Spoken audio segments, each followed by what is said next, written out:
Hi hello नमस्कार दोस्तों, मेरा नाम है सुनील चौधरी और आप देख रहे हैं द हाफ डॉक्टर। आज हम बात करने वाले हैं मोस्ट अवेटेड वीडियो के बारे में, हाउ टू स्टडी, या फिर मैं प्रॉपर वर्ड बोल सकता हूं मास्टर द एनसीईआरटी बायोलॉजी। किस तरीके से हम एनसीईआरटी पढ़ें कि अपन नीट में मैक्सिमम मार्क्स अटेन कर सकें।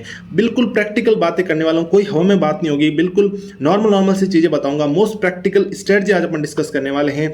और सबसे पहली रिक्वेस्ट आपकी रहेगी कि आप द हाफ डॉक्टर प्यारे से चैनल को सब्सक्राइब कीजिए और ऐसी इंटरेस्टिंग वीडियोस के लिए बने रहिए। चलिए शुरू करते हैं। सबसे पहली बात मैं आपसे डिस्कस करने जा रहा हूं कि बायोलॉजी में कितने क्वेश्चंस आते हैं नीट में। 100 क्वेश्चंस आते हैं। 2 सब्जेक्ट इसके अंतर्गत आते हैं, जूलॉजी और बॉटनी। तो जूलॉजी के 50 क्वेश्चन, बॉटनी के 50 क्वेश्चन आते हैं, जिसमें से 35 कंपल्सरी और 15 क्वेश्चन ऑप्शनल रहने वाले हैं। ठीक है, 15 क्वेश्चन ऑप्शनल में से 10 करने होते हैं, जो कि हल्के से हार्ड स्टेटमेंट बेस्ड या करेक्ट इनकरेक्ट वाले क्वेश्चंस होते हैं। लेकिन जो कंपलसरी क्वेश्चंस होते हैं वो बहुत ही इजी, बिल्कुल एनसीईआरटी बेस्ड और नॉर्मल एनसीईआरटी की लाइंस आती है, उसी के बारे में बात करते हैं।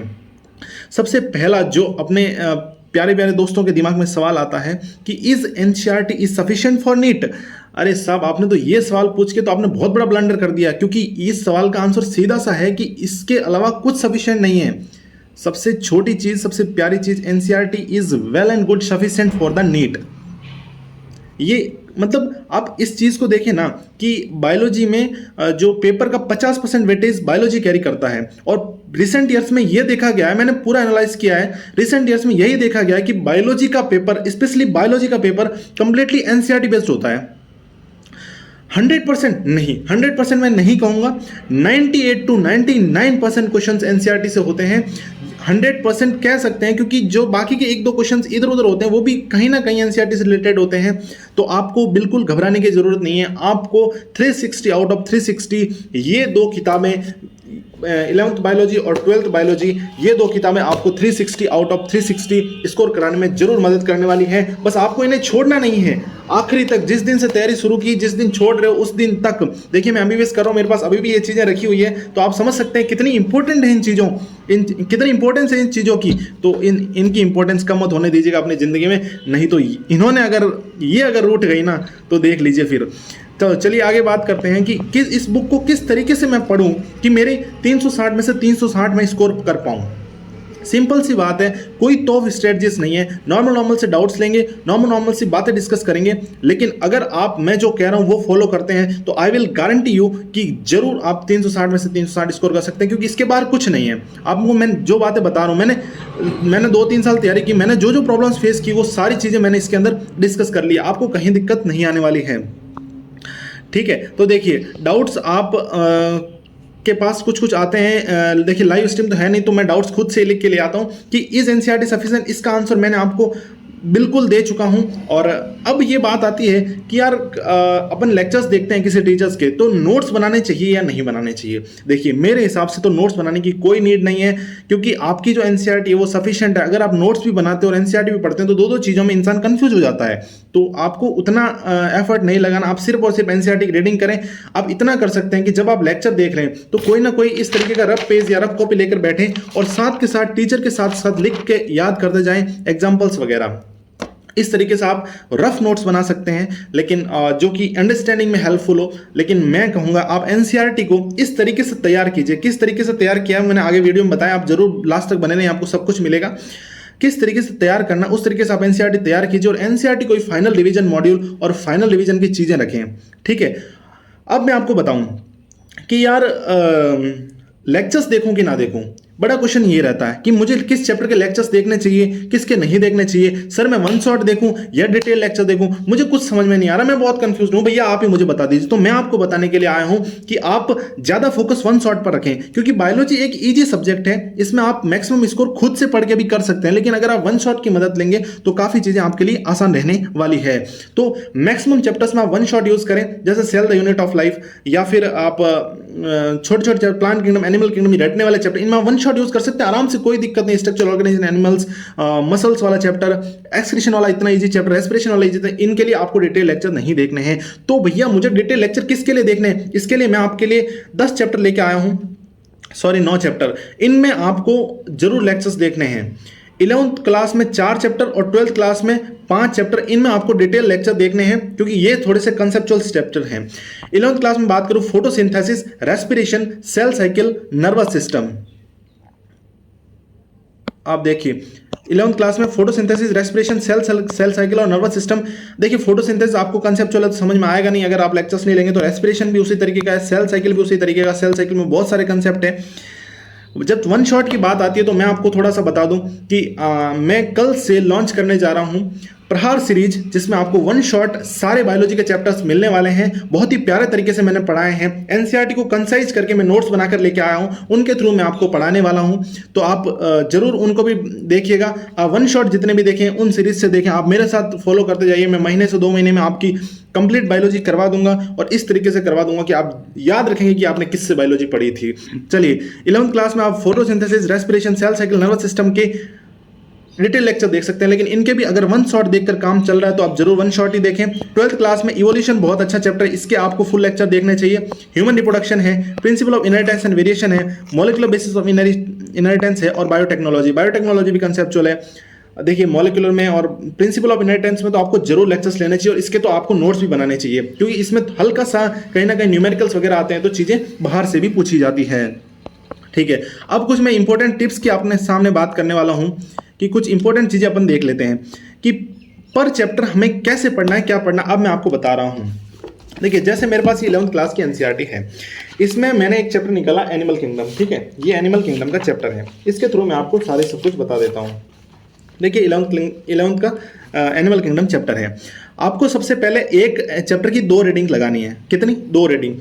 फर्स्ट रीडिंग में क्या करना, सेकंड रीडिंग में क्या करना और थर्ड स्टेप में क्या करना, आपको मैक्सिमम स्कोर करने के लिए मैं आपको बता रहा हूं। देखिए फर्स्ट रीडिंग में आपको क्या करना है, जो आप पहली बात तो आप 2 ब्लैंक एनसीईआरटीज खरीद दीजिएगा, आपको मैक्सिमम मार्क्स स्कोर करना है। तो सेकंड हैंड एनसीईआरटी नहीं चलेगी, आप न्यू 2 ब्लैंक एनसीईआरटी खरीदें, उसको अपने हिसाब से तैयार करें ताकि फाइनल रिवीजन मॉड्यूल के रूप में वो लास्ट में काम कर सके।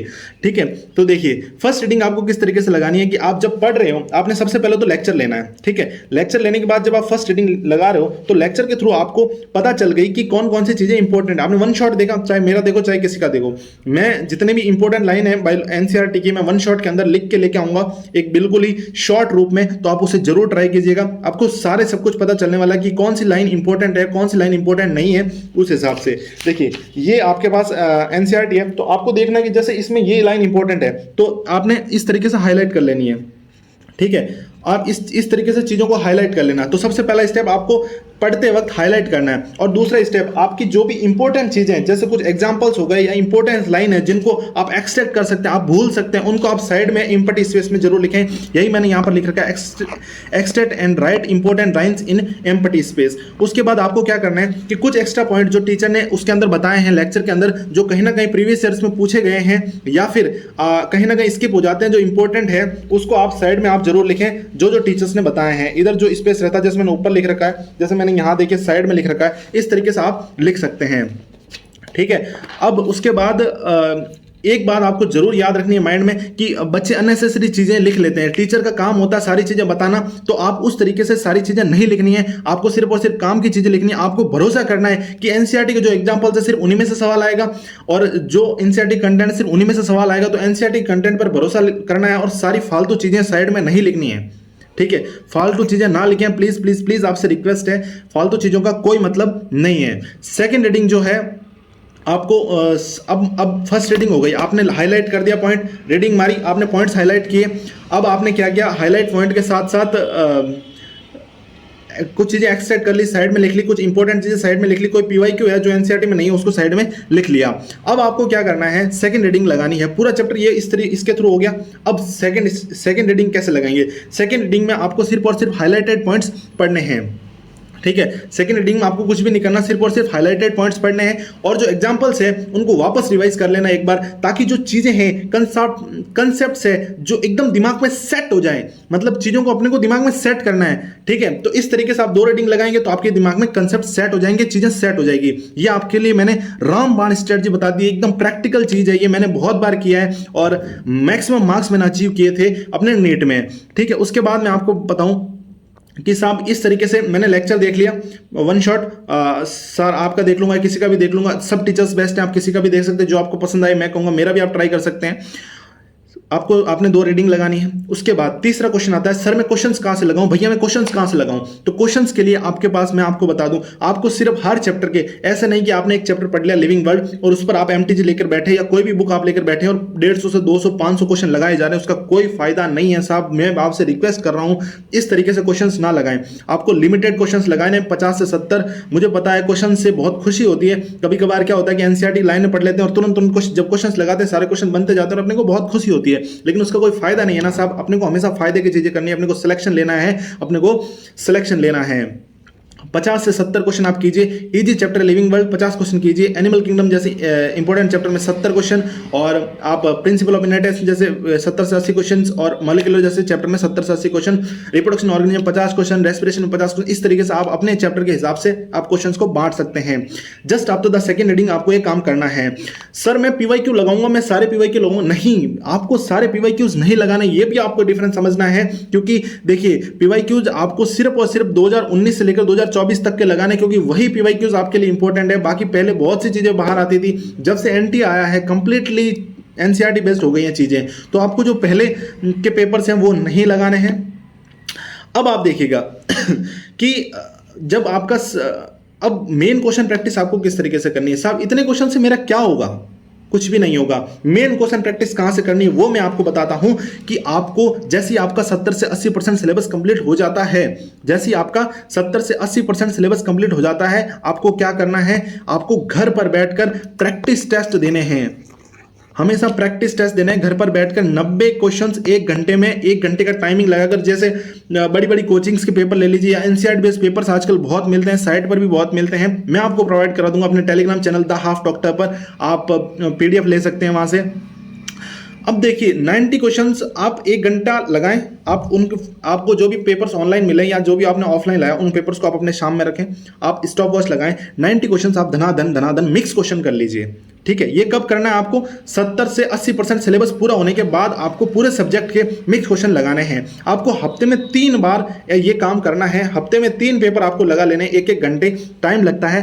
लेकिन सिर्फ पेपर लगाने से क्या मेरा 360 में 360 नहीं, आपको उस पेपर का कंप्लीट एनालाइज करना है। अगर मैं आपको 3 बार क्यों बोला, मैं आप हफ्ते में 1 पेपर दोगे तो भी आपका सिलेक्शन हो जाएगा, अब हफ्ते में 2 पेपर दोगे तो भी आप, लेकिन 3 बार से क्या होगा, आपकी सिली मिस्टेक्स बिल्कुल रिड्यूस हो जाएगी और आपको कंसेप्ट्स का मतलब कंसेप्ट स्ट्रांग हो जाएंगे। Strengthen, it will help in the reducing silly mistakes and strengthen the concepts. ठीक है, अब आपको क्या करना है, पेपर दे दिया, पेपर के बाद आपको पेपर को कंप्लीटली एनालाइज करना है। एनालाइज द पेपर कंप्लीटली, आपको मिस्टेक्स को इवेलुएट करना है कि मैंने कहाँ गलती की, कैसे गलती की, और जो क्वेश्चन गलत हुआ है, अगर आपकी सिली मिस्टेक नहीं है और आपको नहीं याद होने की वजह से गलत हुआ है ना, अगर आपने सिली मिस्टेक नहीं की और आपको नहीं याद होने की वजह से गलत हुआ है, तो ऐसे क्वेश्चंस को आप तुरंत, जैसे इस चैप्टर का क्वेश्चन गलत हुआ मेरा एनिमल किंगडम का, तो मैंने तुरंत एनिमल किंगडम में, वो जैसे प्लांट किंगडम है, ये प्लांट किंगडम में जैसे ही वो जगह खोलूंगा और वहां से मैं पढ़ डालूंगा कि वायरोइड्स का मेरा क्वेश्चन गलत हुआ है, तो मैं वायरोइड्स वाली 4 लाइन अभी के अभी पढ़ डालूंगा। उससे क्या होगा, आपकी दिमाग में चीजें सारी सेट हो जाएगी, है ना। तो इस तरीके से आपको करना है।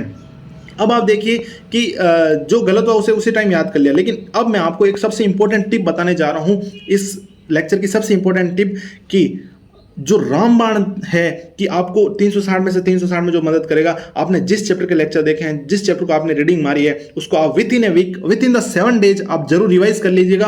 आपको वो चैप्टर कोई भी नहीं भुला सकता। मैं कह रहा हूं दावे के साथ, आपको वो चैप्टर कोई भी नहीं भुला सकता। अगर आप चैप्टर्स को भूलेंगे नहीं तो आपके क्वेश्चन सही होंगे, आप 360 में से 360 आराम से स्कोर कर सकते हैं। आपके अंदर कॉन्फिडेंस रहेगा। आपको विद इन ए 7 डेज आपको वो चैप्टर याद करना है, आपको रिवाइज करना, आपको कभी उस चैप्टर के लेक्चर की जरूरत नहीं पड़ेगी। और ये मैं दावे के साथ कह रहा हूं कि आप मैक्सिमम इस स्ट्रेटजी से मैक्सिमम नंबर आप स्कोर कर सकते हैं। मुझे पता है मैंने बहुत प्रैक्टिकल स्ट्रेटजी बताई है।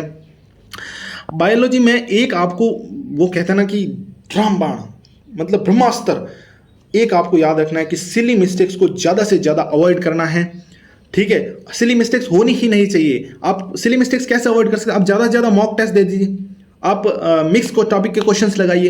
कैसे सिली मिस्टेक, आप टॉपिक वाइज क्वेश्चन मत लगाइए, मिक्स टॉपिक के क्वेश्चन लगाइए, आप मॉक टेस्ट दीजिए, आपकी सिली मिस्टेक्स नहीं होगी। ज्यादा से ज्यादा क्वेश्चन प्रैक्टिस करेंगे तो आपकी सिली मिस्टेक्स के चांसेस बहुत कम हो जाएंगे।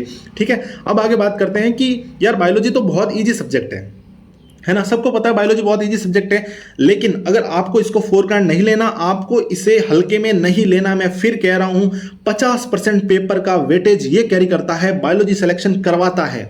ठीक है, बायोलॉजी सिलेक्शन करवाता है, सिर्फ बायोलॉजी की वजह से सिलेक्शन होगा आपका। अगर बायोलॉजी को आपने फोरग्रांड ले लिया, हल्के में ले लिया, नहीं, आपको डेली बायोलॉजी पढ़नी है। ये आपको एक दिमाग में सेट करके चलना है कि आपको डेली बायोलॉजी पढ़नी ही पढ़नी है, और कुछ पढ़ो या ना पढ़ो, क्योंकि ये आपके इजी सब्जेक्ट है और आपको मैक्सिमम नंबर ये दिलाने वाला है। ठीक है, 50% वेटेज ये अपने पेपर का कवर करता है, तो आप इसे सम्मान दीजिए, आप इसे सुबह शाम प्रणाम कीजिए और इसे सम्मान दीजिए, क्योंकि यही आपका सिलेक्शन करवाने वाला है। अब मैं आपको एक चीज़ बताने जा रहा हूं जिससे मुझे बहुत खुशी हो रही है कि आप लोगों के साथ मैं जुड़ने जा रहा हूं।